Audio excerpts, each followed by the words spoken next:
Welcome to the Fantasy Football Brothers DFS Edition podcast. I'm here with my younger brother Carson, and we're going to be talking about daily fantasy on DraftKings today. Are you excited? I am excited. We're switching it up. This is something that I've gone more into over the years. Haven't done this every year I've done fantasy, but it's a very fun change of pace from just regular fantasy football. Agreed. Every week is a new opportunity to create a team that can win you some cash and have a different perspective on the games week to week. So I enjoy it quite a bit. And it's a level playing field, even though luck is involved, but, everyone has the same budget. And I don't know how much you want to get into explaining it, just how it works, but it's definitely interesting. Yeah, I mean, we can kind of do a general overview. So you have a salary cap of $50,000, and you have to fill up a roster that consists of one quarterback, two running backs, three wide receivers, a tight end, a flex, and a defense. So no kickers in this format, but 9 positions, $50,000. Each player has a particular salary that changes week to week, typically, and it's just about putting together the most points with your roster with however much salary you choose to use. Yeah, I think it's really interesting. I mean, I'm sure that there are I found it funny the way you worded that.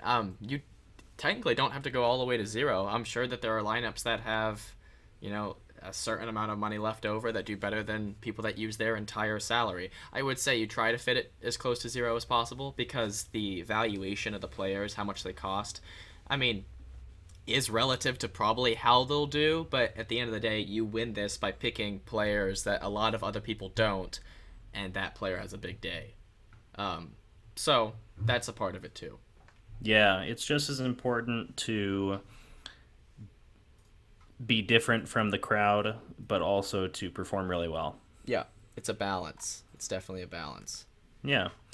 So I think pretty much, this is our first time doing this, but I'd like to kind of, in terms of formatting, let's jump into position by position and talk about players that we like this week, especially at their price point or their matchup. So, do you want to take the lead on this one with a quarterback that you like? Yeah, sure. I'll clarify real quick that the contest, because you enter contests and face other people, the contest we're doing is just Sunday games except for the primetime game. So all the noon games and all the noon games and all the 3-something games, but not primetime.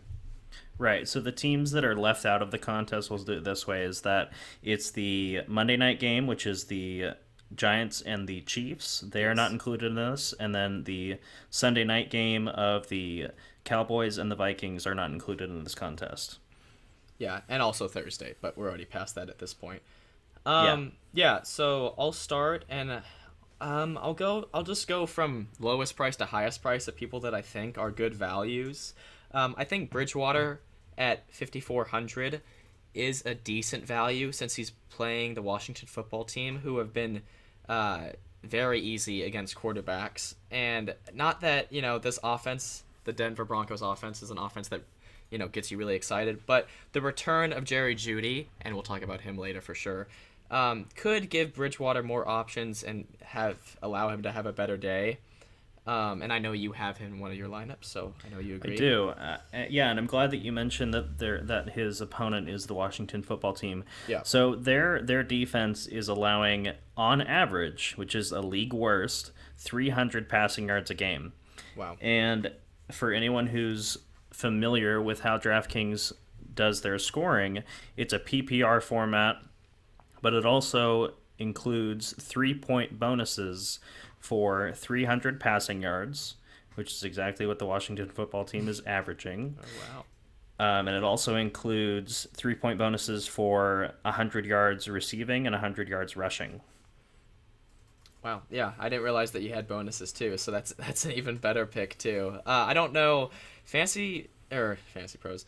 DraftKings also gives you opposition rank for the position. I don't know why they have the Redskins at 28th, whereas ESPN Fantasy is as 32nd. But regardless, they're an extremely easy matchup for quarterbacks. So that's why he's a good value play. The football team is hardly that name. Yes. Moving on, other players that catch my eye. I mean, I think Wentz might not be a horrible play, but honestly, he's $300 more than Bridgewater at 5,700. They're facing the Titans in Indianapolis, but I would honestly feel better about Bridgewater, and he's cheaper, but that's another option.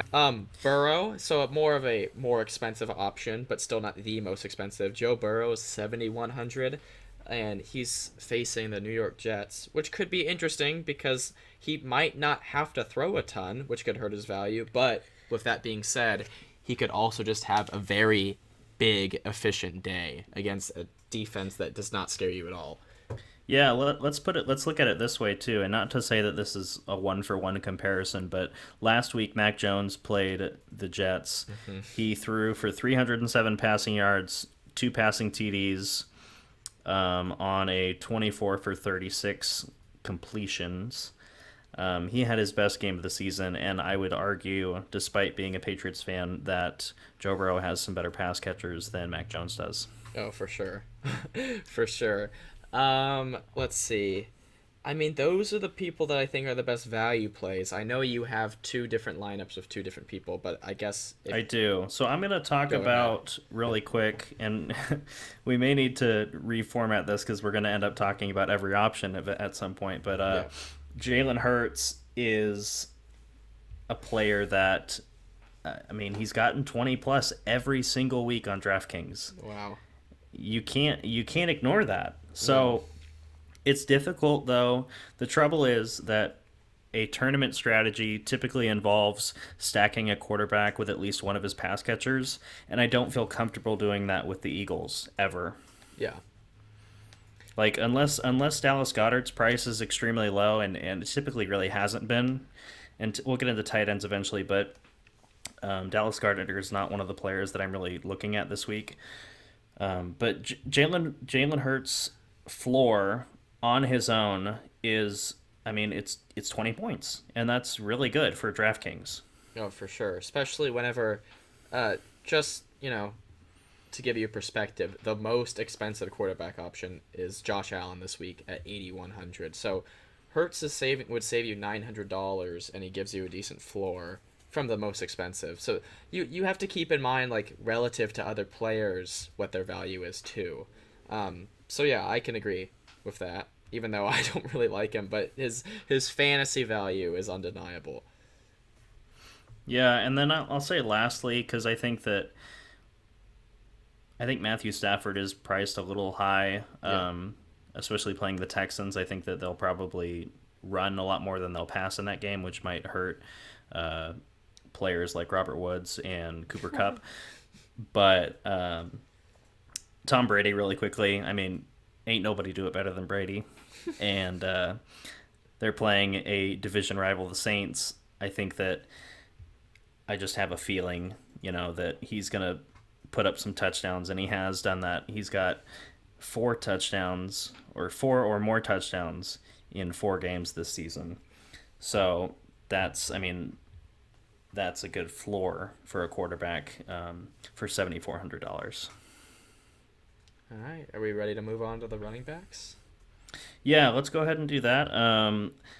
Quickly, I want to say that some of my running backs that I've been focusing on the most this week have been Najee Harris at 7,500. I do like Zack Moss this week, who is only 5,200 up against the Miami Dolphins. I think that's a good matchup for him. I also like Darrell Henderson at 6,500. I'm kind of bouncing around, but I just want to get these out quickly. Damian Harris, 6,100. And who else? Well, you have James Robinson. What do you have to say about him? Yeah, I just think that James Robinson price 6,600. He's cheaper than still plenty of running backs, and I think he's cemented himself as having a very high floor, but with just the amount of rushing attempts he gets every week and how he's efficient with the yardage, and he's not super involved in the passing game, but he does get some receptions. I just think he's got a really good floor. According to DraftKings, the opposition position rank for running back against the Seahawks is 31st, and that means it's very easy. So I think it's a decent matchup for him. So that's what I liked about him. Yeah, and it's kind of tough too because once you get past the $6,000 mark, anything lower than that is pretty risky. Yeah, There weren't, I mean, and that's why I think Zack Moss is kind of a sneaky pick because I think he has a good chance to score yeah. in this game. But outside of him, really, I mean, Kenneth Gainwell is 5,000, and that's against the Detroit Lions. But you don't really know how that backfield touch Yeah. is gonna how the touches are gonna shake out I there. mean, if I feel like he has more value than Boston Scott, the other Eagles running back, but I mean, if you want to risk it with Gainwell this week, it might not be a horrible idea just because if he was to have a good week, his price will be higher. And since Miles Sanders was put on IR, which we forgot to mention in the last episode, but Miles Sanders was put on IR, Gainwell, if he has a good game this week, he could have like really decent value for at least the next 2 weeks. But his price would be higher, but not too high. So I wouldn't feel super comfortable. I mean, you're using real money to enter these contests, so I would do someone a little bit safer. But he could be in a decent amount of lineups that have those players that are cheap and boom. I will say though, I'll move on from him, and I want to ask you about two players at the same price that I thought about but did not bring myself to pick them. Khalil Herbert and Elijah Mitchell, both at 5,400. How do you feel about that valuation for each of them? To be honest, I don't want anything to do with either of those players. Why? Well, personally, I just Yes. uh, I know yeah. you're not. You're So not. They're actually facing each other, and you're not excited about either of those offenses. So I completely they get that. are, yeah. That's kind of the issue. Is that so? I'm looking at the receiving and rushing attempts and all that. So Herbert has the rushing. He's kind of okay with the receiving. He's got 3 and 5 catches. And then Elijah Mitchell, like I said in the regular, he has no targets in the last game that he played. Yeah. Yeah, Khalil Mack's not going to be there for the Bears, and that hurts, or I guess that helps Elijah Mitchell's prospects a little bit. I think there are better options, and I understand the price too, but like I definitely prefer Zack Moss over either of those players. Yeah, that's fair. And I will say, since you mentioned I think Herbert, right, not getting any receptions, I will say that like getting a player at running back that is versatile and dual threat is good because it gives them a very high floor, and I think that it brings you the safest production for daily and in Yeah, general that's fantasy, why. honestly. Yeah, that's why I like players like Najee Harris, and we didn't mention DeAndre Swift, but I also have him as a highlighted player this week. I Yes. mean, every week he's liable to go off in terms of receiving stats. Like, Yeah. so it really doesn't matter what the game script is like. He's always getting used, and I think, I mean, he's got 10 targets, 7 targets, 6 targets, 6 targets, and that's the last 4 weeks. He's just always involved in the passing game, and that helps a lot with And the PPR scoring. yeah, and every week he always seems to be questionable going into Sunday. Yeah, Something that I well, found interesting. sure. Yeah. He's a decent pick. I mean, he's never valued super high. This is not like the most bargain he's ever been as far as his valuation in daily, but I mean, he's the number 3 running back in PPR fantasy football. So, and he's not the third person listed. He's much lower than that. I think he's the 7th. So, yeah, Yeah, there you he's a go. he's a proven commodity, and I think he's a good price for what you're getting. Yeah, agreed. All right, wide receivers. Yeah, let's take a look at those pass catchers. Okay, I think we can start with the undeniable, I think, best bargain play, and I think you have him in all your lineups. I have him in mine. Jerry Jeudy at 4,900, and keep in mind the minimum price for wide receivers is 4,000.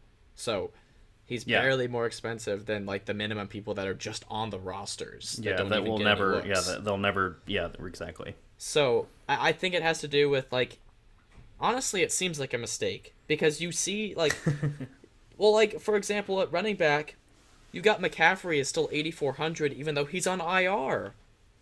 So why is that same thought process not I'm not complaining. I just feel like everyone's gonna pick him. 4,900 for Jeudy. He's a low end wide receiver too. I know it's his first week back, but like I'm surprised they don't like value him higher and price him higher, Yeah. just because he So, has the opportunity to play, and it's almost certain that he'll play this week. well, here's something that's interesting is that in week 1 where he did play, his salary was 4,800. That is so strange. He's the So same price as DJ Chark. they weren't they weren't very high on him going into the season, and I think that probably considering the injury, that hasn't changed a lot. I don't get it though. I agree with you. It's a good value for the talent of the player. It was a good value in week 1. And an I will extremely also good say, matchup that we've already talked about with Bridgewater. yes, I think that if you're going to, I think that's a viable stack play to do Jeudy and Bridgewater, especially at those prices. It gives you a lot of flexibility with the rest of your lineup. Yeah, agreed. I will also say there were actually a few players at 4,900 that I was interested in. We talked about this in the regular season show. Cole Beasley, 4,900, with Dawson Knox out. I mean, it's possible that without that extra pass catcher taking targets away, I mean, Cole Beasley has been inconsistent, but he has these games, he has these moments, and Miami is a good matchup for this, that he'll, catch 8 or 9 balls and have 100 plus yards and maybe find his way into the end zone. Like he's capable of that. We've seen it. Yeah, he's kind of an all or nothing, honestly, but I do like the amount of like if he's all in, he's getting all targets, and I love to see that for sure. I'll mention real quick, I did lie. It's 3,000 is the minimum price for wide receivers, and I think it's 4,000 is the minimum for running back. So I think I got that mixed up. Yeah. Well, regardless, he is. I think considering what we expect from him this week, especially in a great matchup, 4,900 is a very good value for Jerry Jeudy. Yeah, for sure. Another 4,900 player I was interested in was T.Y. Hilton. What do you think about him? I mean, he was productive in the time he had in the game in week 6, correct? But yeah, the concern is that he stays healthy for the game. That he completes the game. I don't trust him until he completes the game, but that is a very good price. Is that similar to how you're feeling? Yeah, that is how I was thinking. That's what's kind of dissuaded me from putting him in my lineup. And we can see here on week 6, where his first game was played, his salary was 4,100. So it jumped up from 4,900, jumped up to 4,900. Yeah. Sorry, just off of that single performance, which is that's a good sign that he had 4 catches for 80 yards and left that game pretty early. So.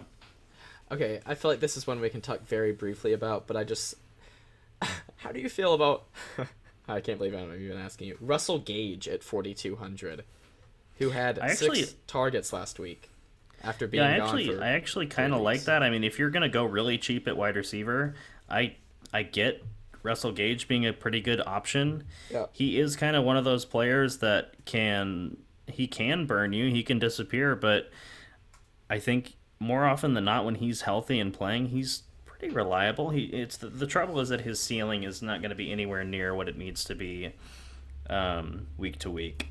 Yeah, and I guess the last bargain play I will say is, and I always have him in my lineup every week, Laviska Shenault at 4,700.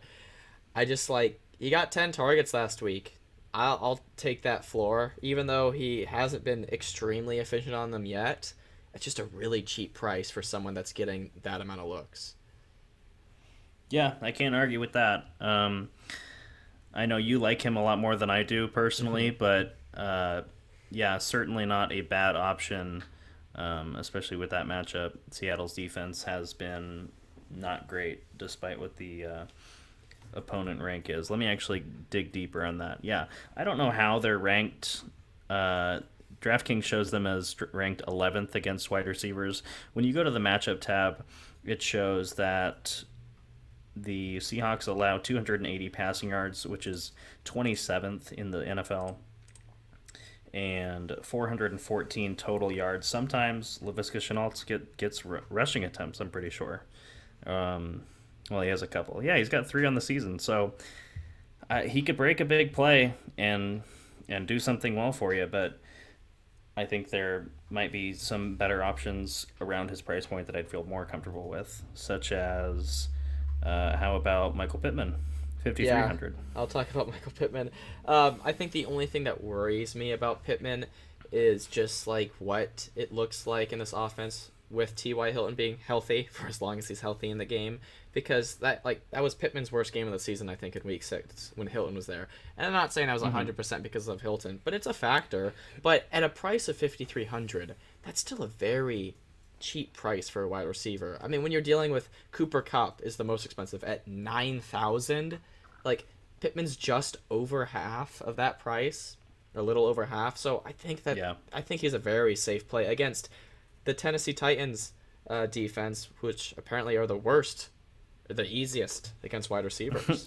Yeah, I don't really pay too much attention to that DraftKings ranking because it doesn't really make sense when you look at more in depth with the passing yards and the total yards and all that. So, but regardless, I think it's a good matchup anyway.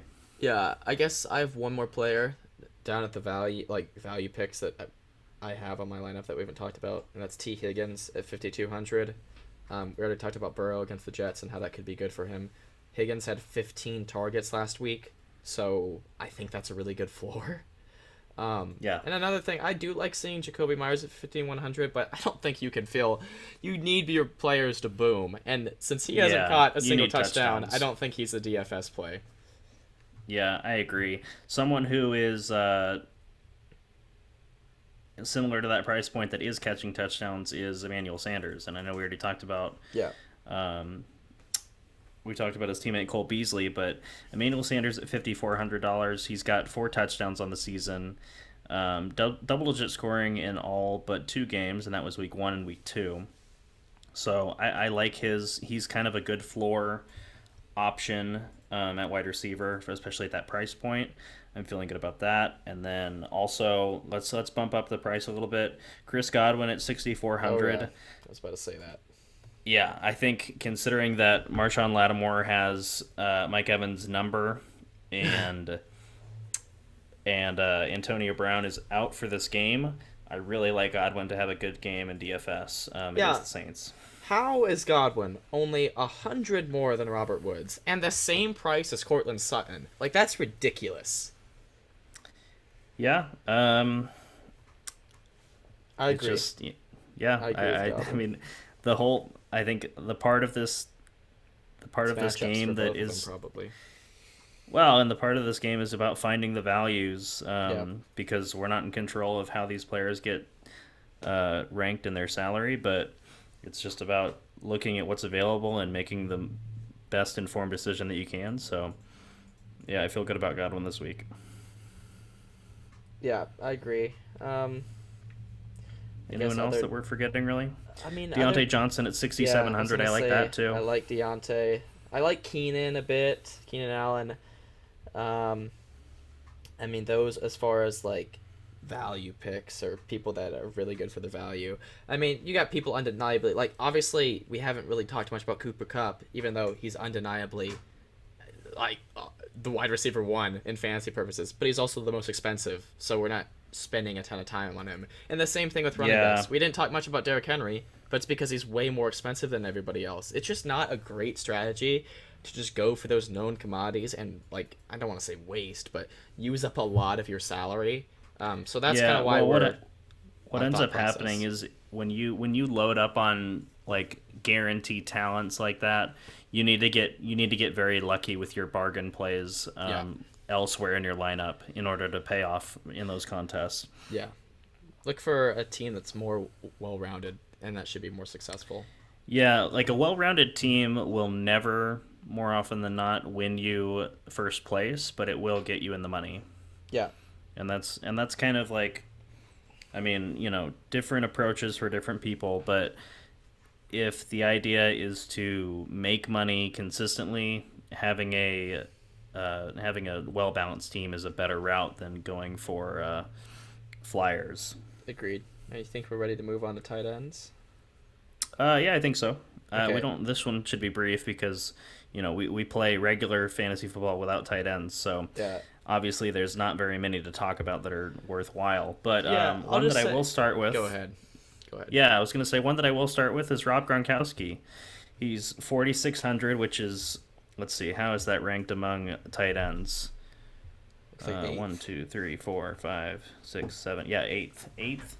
And if it's been 4 weeks since he last played, but if you remember, he was the number one tight end, or very close to the number one tight end. Yeah. He scored a lot of points. He had 4 touchdowns in his first 2 games, 12 catches in his first 2 games. Brady likes getting him the ball, and again, without Antonio Brown and with Mike Evans maybe hindered in this game, I think Gronkowski has a good opportunity to capitalize on that, returning for the first time. Yeah, I agree. Another tight end that I see you have in your lineup that also caught my eye for his price is Jared Cook at 3,400. I mean, when you scroll just from bottom to top as far as salary, he was really the first tight end that catches my eye. I'm like, ooh, that could actually be a really good play. So I think he's got good value.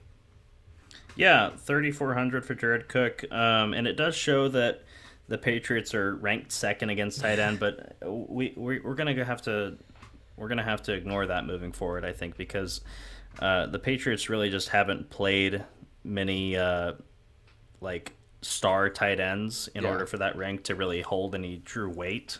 Yeah, that's fair. So, yeah, I think I like Jared Cook in this matchup. I think that he can sneak his way into the end zone on one of these, red zone plays. He gets a handful of catches every game. He's pretty reliable for at least 4 to 5 targets, if not more, every game. So I think he's a good option, especially at his price point. The only other one, and I referenced this before we started recording, and you didn't even know who I was talking about, Tommy Sweeney. Yeah. Who is Dawson Knox replacement? Oh my God! And he looks kind of like him. He's $2,900. He's the cheapest tight end that I would consider playing in DFS, but he's gonna have that job to himself. Head coach seems to like him. He only got 1 catch for a yard last week, but it was for a touchdown. Jeez. So if you want to punt at tight end and go with Tommy Sweeney, I don't blame you, because it can open up your lineup for other opportunities elsewhere. Yeah, he's got a cheeky smile too. I'll throw a few more names out that we don't need to go too in-depth in, but that I think could be interesting plays. Like, we've already talked about Freiermuth and Uzomah.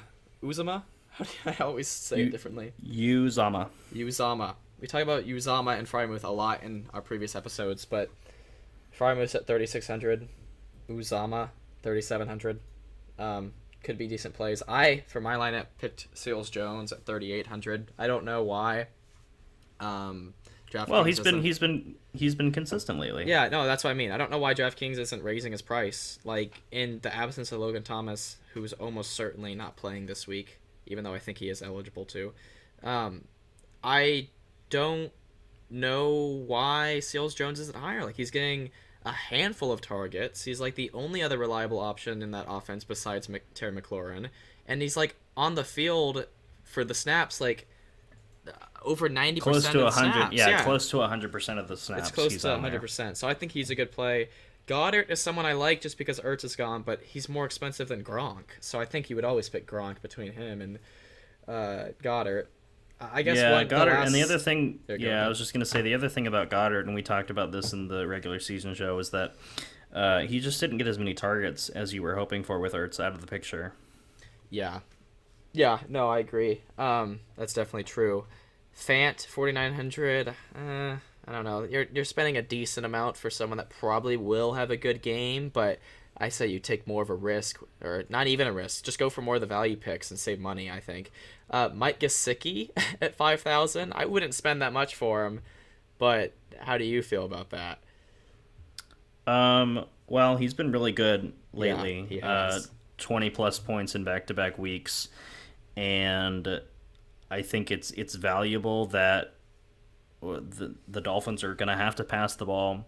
They're going to be without Will Fuller, and I don't have word on Devontae Parker yet, but possibly him as well. So there's an opening for him, but 5,000 is a tough price to swallow at tight end when there are better value plays lower on the list. Yeah, and again, in my opinion, like we've already said, I wouldn't advise going for too many of these super high-priced options, especially for tight end, I think you're better off just getting one of the value picks. But like Kyle Pitts is the most expensive, but I don't think he would buy into that. Hockenson being 5,400, I don't think anyone should make that choice and spend that much for him until he like starts to.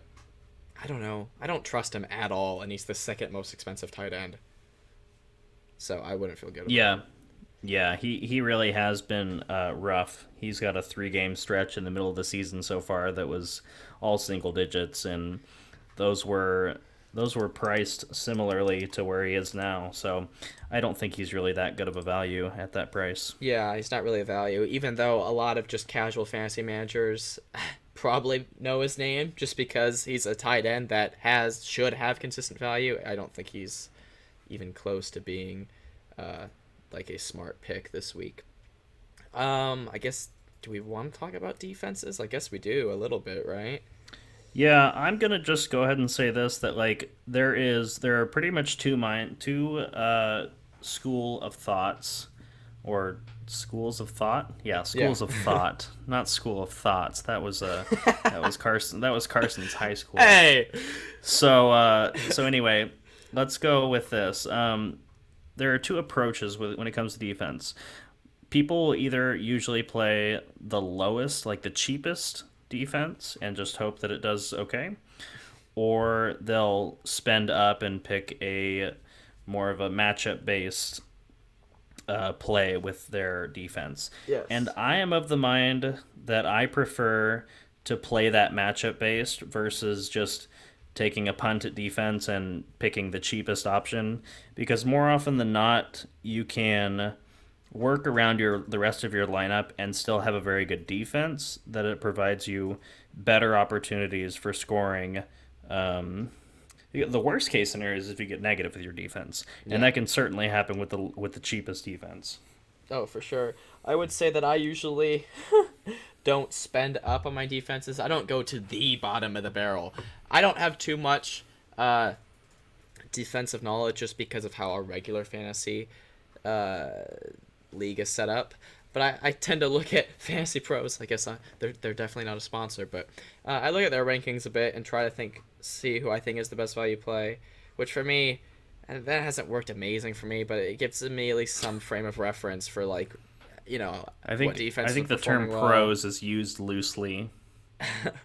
Yeah, I ended up picking the Bears, but like Blake has said, Khalil Mack's out. That's a defensive player I actually can name, so that's kind of a big deal that he's out. But they're facing the 49ers, so that's not a super high octane offense. So that's more of, I guess, a middle ground pick, honestly, than bottom of the barrel. And I think technically my choice is a little bit middle. It's above 3,000. It's 3,300 for the Bills, but it's Buffalo at home against the Miami Dolphins. You like that? You do, for sure. I'm surprised the Bills that's not are right. The Bills are averaging the most points of any defense on this slate.